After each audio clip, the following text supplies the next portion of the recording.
Oh, thank you, Kat. Thank you, Kat. We got a special guest here still. This is my buddy right here, Reggie. And you see he's got his Dallas jersey right here. If you don't know, you had that custom made, right? It's got your name on the back. Yes. You have a Cowboys and a Mavericks one, right? Yes. I got 2 Mavericks because the first one, it was supposed to say Dallas on it, but they sent it and said Mavs. I guess I bought the wrong one. It said Mavs on it, but I wanted to. But then when it came out with the skyline, I had to have it. Yeah. So.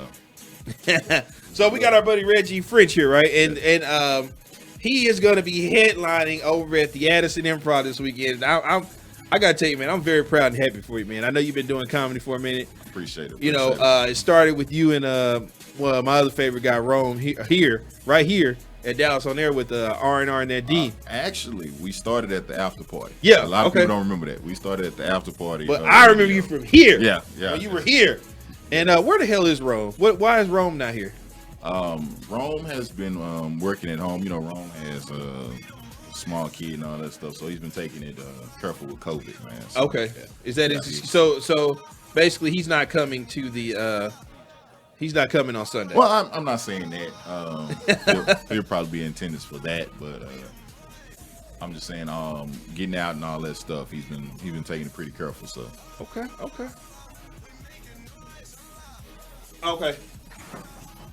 We're good. That's just a pizza man making sure we're good. Just tell him. Just put it right there on the table. So yeah, man. So how did this come about, real quick? Man, a lot of like I said, I've been doing comedy for a few years now. Like seriously, and I've had a few guest spots at the Improv, and I was finally able to be approached and asked if I wanted to headline a show. So shout out to Addison, the managers over there. So let me ask you this. So out of all the people on there, other than you, who's the second funniest? Well, we got 2 of the comics that's on the show actually won funniest comic in Texas. Des O'Neill and Linda Stockner. They both won.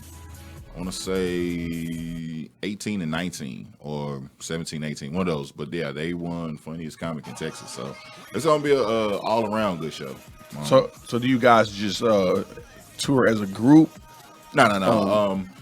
Improv does, they of course they bring in all the famous comedians touring and all that stuff, but they also have nights where they have the local Dallas comics where they'll headline and then they'll put other local comics and just call them their friends. I might have 2 friends on that show out of those other 8, but they're my friends that night. So there you go. Well, something that is comedic around here, I don't know if you know this or whatever, paying attention. There's a certain tight end in the draft that this guy here has gotten everybody who tunes into the show fired up about. Is that the receiver / tight end? Yeah, well, that's Tobox was just saying he's not a real tight end. Yeah. What do you feel? He's more like a hybrid receiver or something? If you want to create a new position, a hybrid wide receiver will be sufficient, or just a bigger, blacker Cole Beasley. You have anything you want to add to that? I'm still stuck on the bigger, blacker Cole Beasley part. Did you see Kevin? We got Kevin Durant here. Yeah, we brought Kevin Durant into the studio. I saw that when I walked in. Yeah, Kevin Durant's here with. Want to acknowledge him? Yeah, you might get a post later if you know. Yeah. Oh, y'all gonna get a tweet, man. That dude listens to everything. Yeah. So we're gonna try to get him in there. Kyle Pitts. Like I've said, man, Reggie, this guy won't always tell you the full truth of what's going on. What I said was, I believe in the philosophy of best player available. And I said that if he falls down the board, which I don't anticipate him moving past 4, maybe 5 at the absolute latest, unless something random happens. I'm just saying, if he falls down to 10, it's you got the Falcons taking him? Yeah. Ain't Falcons 4? Yeah, they're 4. Yeah. That's where a lot of people have them mocked. My thing is, I just feel like you can't ever have enough good players. I know where the need is at, but I feel like drafting by way of need sometimes gets you players that you kind of reach, as opposed to letting your board dictate what's happening. And all I'm saying is, if Kyle Pitts falls to 10 for whatever reason, I doubt this. Like, I'm about 95% sure he won't. But if for whatever reason he was there at 10 and he was the best player on your big board, then I think you take him. But when you do that, you understand that, hey, we better work double, triple hard to get our ass right back up here high in this draft or early in the second round, and we got to start knocking out these defensive players like right away. I'm not saying keep building the offense, but if a player like that, who a lot of people think he's a generational type talent, take that as you will, whatever. However you feel about it's fine. But there's something to be said about 6'6", 245, good speed, catch radius, and giving you a guy in the middle of the field, man. I mean, he instantly walks in, he's your best tight end. Instantly. Just the moment he walks through the door in Frisco, he's the best tight end. If we take him, he better score on the first drive. He better catch every pass, because if I got to hear one more time he's a generational talent, I don't know what I do. I might try to go through this wall. I haven't heard too many game-changing tight ends. Yeah, exactly. Changing franchises. And you paid that running back $50 million. Don't you want to put a tight end that's going to block somebody in front of him? Yeah, I'd agree. I'd agree with that. I don't know about. You don't see the gist of spending money. I mean, drafting a tight end. But you not at 10. Not at 10. But you know what?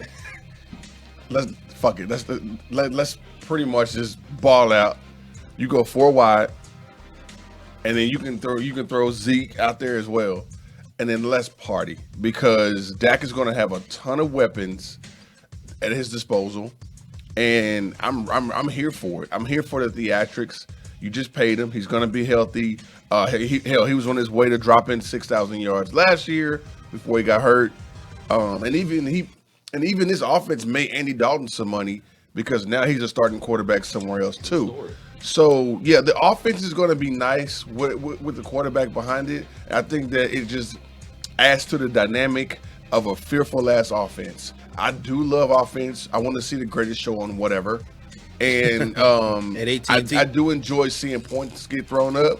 I heard in the break talking about defense. Yes, they do need a defense. I think you can go find some dogs. I think you can go find some just the guys.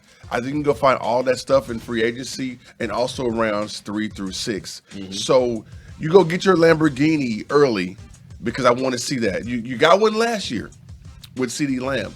So I think that if you strike gold again, you can make it. You can probably land Pitts at 10. But if you can't, then you still stick to your game plan and pretty much go get your defensive guy. Yeah. But people forget, Dak was throwing for 500 yards. The Cowboys was 1-4. Yeah. Still losing. So, I'm sorry. Were you taking a shot at the quarterback? No, I'm saying don't add on to the because offense. we've already got somebody. I already woke up this morning taking shots at the quarterback. I didn't know if that's what we're coming in here doing today. I wasn't going to, but no, I was just saying if we gonna keep adding to the offense, I know that sells the tickets. Puts butts but in if seats. if we're gonna try to get a Super Bowl anytime soon, you can't have the 32 ranked defense. But you know what, man? In all fairness, and I don't, again, make of this what you will. A lot of people think that the talent on this defense, they know we need an upgrade, but a lot of people feel like the scheme was just terrible last year. And I'm one of those people that feels that way. I feel like Dan Quinn, just him being the defensive coordinator, if we leave this team as constructed as of right now, I feel like they will still be better than what they were last year. Is it going to be enough? They can't get worse. True. They were 32, right? Yeah. True. But, I mean, a lot of people forget the Cowboys, if I'm not mistaken, they were like in the top 15 in pass defense last year, which sounds ridiculous. Run defense is where they got, raped all the time. So, my thing is, a lot of people think with Dan Quinn, with him being here, his defensive scheme is going to make this defense better. Just him being here and simplifying it, and with the few pieces they've added. Yes, they need to keep adding defensive pieces. You got Antoine Woods back today. Yeah, I saw that, man.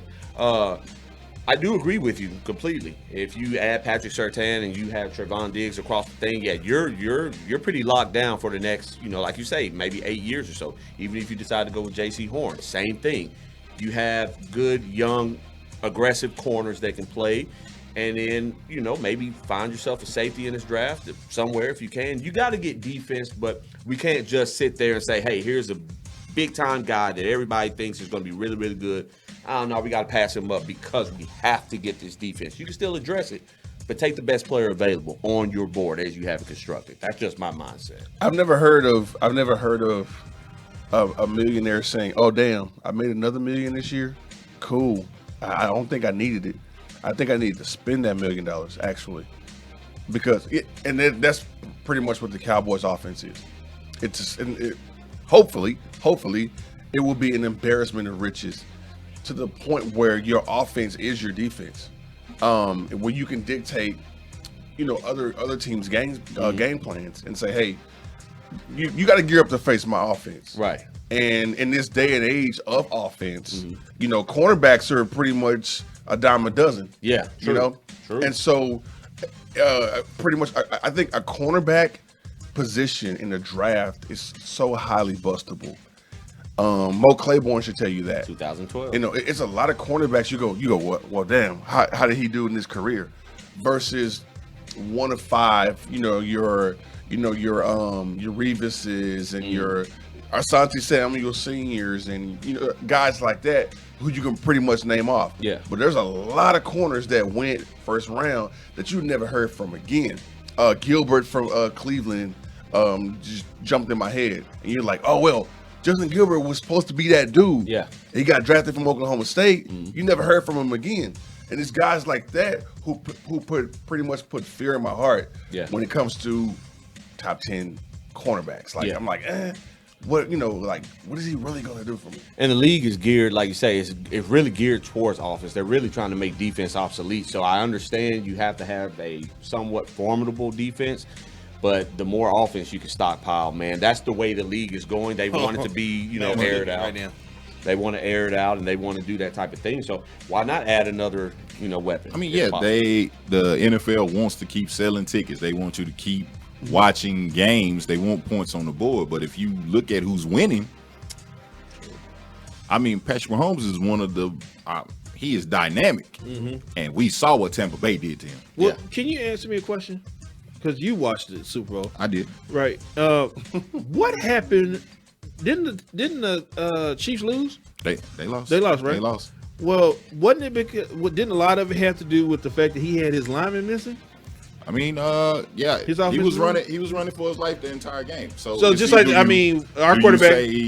Do you say it was because the lineman was missing, or did Tampa Bay scheme so good and know that he wasn't gonna getting hit the entire game? It was more Tampa Bay, in my opinion. Oh, it was more Tampa Bay. Yeah. I mean, their offensive line was beat to hell, but I mean, Tampa Bay, they didn't let up off of them. I mean, that scheme was going to make it tough. I get what you're saying. I mean, we're coming off. Cowboys we're coming off for our quarterback having his ankle snap. Tyron, but that was on a run. That was on a run. That was on he ran the ball. Right.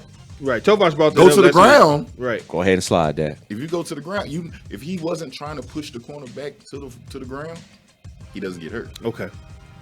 So wouldn't it be smart for us to might look at some linemen or something at number 10? Wouldn't you feel that way? I think there's only one lineman that is worthy to go that high. I think he's ranked, and I don't think he's falling to 10. Is that Panay Sewell? Yeah. You can get linemen in the second and third round, man. They say this is a really, really heavy draft for linemen. They're touting this draft to be highly. This is a draft skill players, so they are. Might be true about that. I don't think there's a lot of skill players this year, so I think that benefits the Cowboys a lot too. Absolutely, because let's say you go get either a corner or the tight end / receiver. Then later on in that whole thing, you can just start getting your trench guys. And even if you trade out of 10, which I don't recommend you doing, you don't want to move up. You want to. I damn sure don't want to move up. So would you be okay with moving back? I'm okay with moving back if you get more picks. Okay. Because now you can pretty much say we have a tryout here in Frisco. Give me the best of these 13 guys. Or even if you want to go, 2022, 2023, 2024 type stuff, then I'm okay with it. So, Billy, do you feel the same way? Are you okay with moving back? If we're moving back, I'm not for moving back into the 20s. I'm just not, because I feel like you suck. That sounds so bad. No homo on that. What? You were so terrible that you made your way up to number 10. Okay, so you might as well get the talent while you're there. If you're moving back a couple of spots and there's still a target guy on your board that you can still get, then that's fine. But I think moving back to the 20s, you're going to end up taking some you know how the Cowboys are, man. They're going to end up taking some second-tier corner who probably could have been had in the late second round Like or a early Cheeto. third round. Yeah, they'll do something like that. And I haven't ate Cheetos in a long time. yeah, and then you'll get extra draft picks or whatever. But here's a real question, man: do you trust the Cowboys front office to, even if they have an abundance of picks, do you trust them to use those picks on the right guys? That's the question. No, and that's why I mean, if they're high on the tight end, I say skip them because their talent Evaluations, it's not good. I'd have to agree, man. Well, But you want him. No, I want Pitt. No, Pitts. Come on, man. I mean, they haven't been missing recently when in the Yep. in the McClay era, they really haven't been missing. I mean, people just hate on Jalen Smith because he swipes at the ground. right. And then outside of Jalen That's a Smith, reason for Jalen. A little hate on Jalen. It's a reason. Wait a minute. Why is that? There's a little hate. He can't go right. Okay. Like he can't go right. That's a big thing for a middle linebacker. gotta be able to go both ways. Why can't he go right? Yeah, that drop foot, man. the Nintendo, when you pull the controller out, and you're just like, how come I Hold on, can't? man. Why my man keep going this Yeah. way? Yeah. Oh man, when the controllers die on the tough, batteries man. down the controller, he just start going. Yeah. Okay, well here's the thing, and I've said this about Jalen Smith. To me, I feel like Jerry likes him and loves him because his name is always involved in the play. Rather, he's getting toasted, burnt, getting scored on, whatever. He's always involved in the play. And Jerry Jones likes the fact that he goes out there and give him. Yeah. He led the league in 10-yard tackles. Yeah. So, yeah. man, they got first downs, but he made the tackle. Yeah, but Jerry likes it. Jerry's like he's in there. He's involved. Remember when he said at the end of the season, check the tape? That's what he meant when he said check the tape. Yeah. See me, I'm involved. I'm everywhere on this. I'm everywhere on the field. Yeah, it takes him 10 seconds to get there, but yeah, he's in the play. You know what, man? I will say this, and I'm a Jalen guy. I'm a Jalen guy. He didn't play well last year. I think he's going to be very, very good this year. I think they're going to simplify this thing to where he could just play fast, man. Well, even he said the scheme. He was one of the guys who said the scheme didn't fit what he was doing. Well, hell, half the defense said that, man. Exactly. So is last year just a product of that? Because the year before that, when that the year they balled out, He balled. Yeah. So when do defense. you look at the coach for bringing his homeboy in then? remember they fired him already. We already got rid of him. I know, but it took him 16 games. He didn't realize after 4 games. Well, you can't fire him in the middle of the season. Yes, you can. He's the coordinator. Yes, you can. You should have. Why you can't? Who's gonna come in and replace him? Whoever's already on the team. A linebacker coach, because somebody. Thought he So was- you could have went out there and coached him to 32. I thought it. So And had everybody all Felt out. like of I position really and felt like stuff. that hot sauce situation really got him fired when he got the hot sauce in his eye. I I think You that's had the to final bring that straw. up. You didn't have to bring that up, man. That was pretty embarrassing. All right, so okay, we talk linebackers, and then of course we talk defensive need for the upcoming draft on Thursday night. We'll be here. And we're thinking, okay, so we don't want receivers, we want defensive players, and then of course, like I was just saying, the Cowboys really they haven't missed in the draft except for maybe Jalen, but also the other one, Plays, man. Mr. LVE, Leighton Vander Esch. I was gonna say Vander Esch, who I'm afraid he might retire. We not counting Randy Gregory as a miss yet. No. I don't think he's a miss because he was projected to be a first-round guy. They found him at number 60. So I think, when you find a guy at number 60 who was supposed to be top 20, and you're like, you know what? We just went thrift store shopping with this dude. So if my clothes actually fall off in the rain, then I'm good. But if my clothes stay on, then okay, and everybody compliments me on my clothes, then I'm good. If my clothes are productive, then I'm good. I think that, and he's cheap, so that's why I said thrift store. But he's never on the field. Okay, so this year That should makes tell it even you, cheaper because it was just suspended. You know? we had I get it, and that hurts when he's not there. we had another guy who didn't play on the field either a lot, and they kept him around. So and that's what I mean. I understand. am I lying? Was anything I said a lie? Look, man, he's done some things for his football team, man. Really? You can't just disparage his name like that. What can you give me a memorable moment from Sean Lee? Man, Sean Lee 22 tackles. So, New York Giants. I think Sean Lee made Van Der Esch as good as he was his rookie year. Sean Lee was a leader in the. Sean Lee was a leader for years in that locker room. Oh, he was? So yeah. Absolutely. Well, what even when he was coaching from the sideline, he was a leader on the team.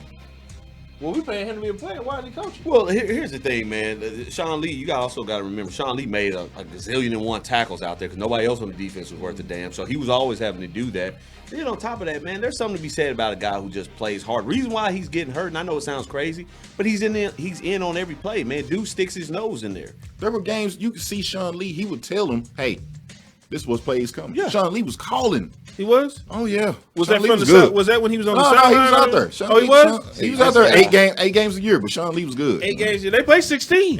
Yeah. He was and he was more productive than a lot of NFL linebackers that played a full 16. So are we looking? 8 games. Are we looking for another linebacker? Oh, we definitely. Absolutely. Okay, so we definitely need a linebacker. You put the linebacker on your shopping list, right? Now you can get that in the second or third round. Okay. So you're saying that, yeah, right? Yeah. But what if one falls in your lap?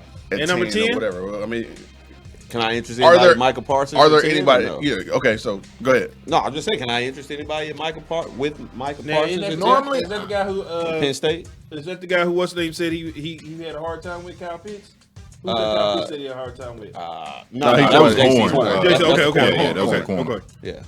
Normally, I'm that guy that says who's the best Alabama linebacker that's coming out.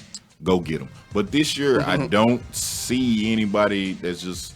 I don't see anybody that sticks out to you like a sore thumb. No, I want Surtain. That's who. So you want? You want him at 10? Surtain at 10. You want him over a Horn? I want him over Horn. Man, that's tough. I want him over. You're not gonna lose with either one of those guys. You're not gonna lose with either one. So one because I think he knows Diggs already. So I think they'll play well together. Have a good. And I don't want the Eagles to get him. Yeah, that's another thing. That's my thing. I don't want the Eagles to get him. See, I think the Eagles are plotting on you because of the CeeDee Lamb situation, and also the Dallas Goddard. I didn't think about that as well. And I really think that because might try to come up in they're like little brother. They're to New York, and then they're of course their little brother in the NFC East. I think that Philly is Jan Brady. And then, she's sitting around just plotting and planning because the pretty sister is always getting the attention. Right. She missed out on the good looking dude, which was CeeDee Lamb, because when they actually did that for Dallas Goddard, they jumped in front of Dallas, and wouldn't have picked him, but the Cowboys wasn't even interested in him, and so it was just like, hold on, y'all did that thinking that I was going to be interested in Dallas, so you're being petty.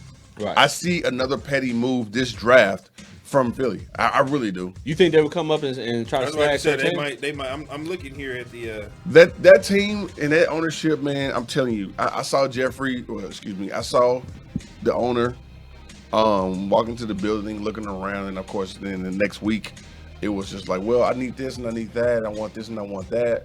He's always trying to upstage, Jerry, and so yeah, I can see in a situation where Philly will jump in front of the Cowboys if they stay put at 10.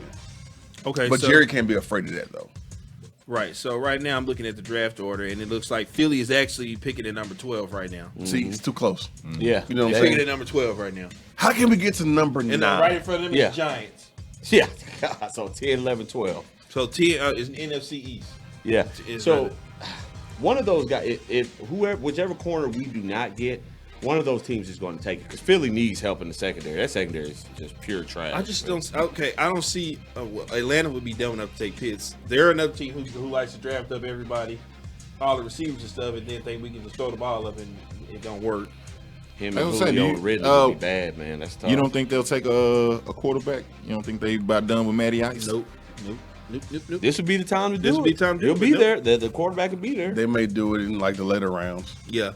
Take another guy. Mm-hmm. Cincinnati is another team that needs Joe Burrow needs somebody to throw the football to.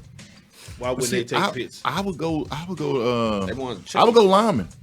That dude got hit a lot. He did. He got hurt. He got hit a lot. I would go lineman. Okay. That's who I think they gonna. Next up is Miami. Mm-hmm.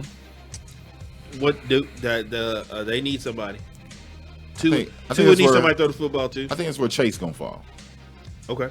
Now, okay, I think that's where the receiver goes. Is that that's the kid from LSU? LSU. No, what about Now, the kid from that's Alabama? who I think is a generational talent. Okay, what about I think he's better than Alabama. with the kid from Alabama? I think he's better than Alabama. You think he's better than Devontae? Oh yeah. I think he's Devontae better. can play in this league right now. Okay. And be very productive. So one of them are going to Miami or Detroit. I like the way you said Detroit. You said like an old man. Detroit. Detroit basketball. So you got okay, Took care of those guys. which is also why I say that you don't move, because everybody's going to come to you. Yeah. You know, like I think fate is pretty much going to dictate this draft. What about Carolina? What do they need? They just got what's his name, didn't The quarterback? he? Yeah, Sam Darnold, right? yeah. They just got Sam Darnold. When they take a I'm receiver, thinking about the weapons they got. They need receivers. They need receivers. couldn't they take? They need Fitzy? defensive players too, Could though. they take Fitzy at number 8? They could. What about Denver? What is Denver gonna do? But also, you know what though? I'm thinking about this though. Carolina's a team that that may want to trade out too. I will take it, Philly. Come on. yeah, that's what I'm saying. We'll take it. Philly. That's who. Now I'm looking at this. This is who Philly might come up with. Right, because right now Philly has nothing to lose. Philly has 0 to lose. I mean, that team is basically in the rebuilding mode. So Philly will be like, hey, Carolina, you slide on out, let me come on in, and you can take these numbers. This pick. Because we're going to be pretty much rebuilding for a while, and we just want to stick it to the Cowboys. I can see that. What you don't want, man, is for goddamn Philly to get up there and get Kyle Pitts, man. You do not want him in your division coming. like that, man. You don't want him in your division like that. That's a matchup problem for the next 10 years. Good luck. Well, I'm just looking here, and I really feel like Philly is gonna be Philly and Denver is probably Philly and Denver or Philly and Carolina is gonna be a team that's gonna trade around here. So you're saying what I'm saying, like Philly and Carolina Yeah, Philly- would Philly do the might be dance, coming up. do the 2-step. Yeah, that's the only way I can see this draft getting messed up, is that there's going to be one team that's going to come in there, kick the doors down, and pretty much just throw a flamethrower all over the picks, man. And that's the team I see doing it. Well, we'll find out next. So Thursday. didn't San Francisco traded up? So you think they traded? Yeah, for they're a number 3 quarterback, right now. They're They number traded 3 for a quarterback. Yeah, they right? want an arm. Yeah, teams like that who know what they want go to top 5. They say, you know what? We ain't playing around. We want one of those quarterbacks. We want top 6. We They want. said they weren't giving up on Jimmy G. Thought moving up to number Didn't 3. they paid him right? You want to talk about Sean Lee getting hurt? Yeah. Well, at least Jimmy G went to the Super Bowl. And, At least he did. and lost. They didn't right? even think he'd get that far. One throw away. He was one throw. I mean, who was Debo who dropped that pass? No, he missed him. Oh yeah, he was he wide. missed him. I mean, he Yeah. was wide up. He was wide. No, yeah, no, he He missed overthrew him, and that was the end of the game right there. That would have won him the Super Bowl if It's he'd a caught that. wrap. He would have. Man. All right. We'll find out next Thursday what the Cowboys are going to do here, because they're going to be picking at number 10, and which the draft is next Thursday. We'll be here live in the studio with that coverage. But let's take a break when we come back. Mark Cuban did some radio earlier today, talking Mavs, and we got to talk Mavs as they're right now taking on the LA Lakers. I don't see my guy Bron anywhere.